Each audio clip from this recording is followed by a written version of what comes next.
चटपटीत खायला मला खूप आवडतं. आता पापडासोबत चटपटीत का बोलते विचार करताय का? सांगते. इथे पापड घ्यायचा आहे, त्याचे 2 तुकडे करायचे आहेत, तवा तापवायचा आहे आणि त्यानंतर दोन्ही बाजूने त्याला शेकून घ्यायचं आहे. तेल लावायचं नाही अजिबात. गरम असतानाच तव्यावरून काढला की त्याला असा कोनचा शेप द्यायचा आहे आणि सगळ्या पापडांना असा आपल्याला कोनचा शेप देऊन एका साईडला ठेवून द्यायचं आहे.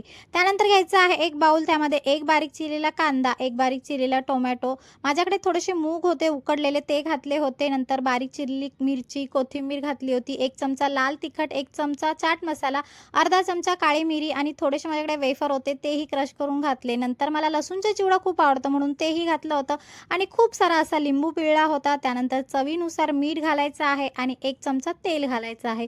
सगळं असं छान मिश्रण मिक्स करून घ्यायचं आहे आणि जे कोन आपण केले होते पापडाचे त्याच्यामध्ये आपल्याला हे घालायचं आहे आणि नंतर छान अशी प्लेटिंग करायची आहे. अगदी तोंडाला पाणी सुटतंय का? माझं तर खूप सुटलं होतं. तर माझ्यासाठी बनवलं म्हणूनच म्हटलं चला ट्रायही करून बघूया आणि खायला एकदम छान लागत होते. चलो बाय.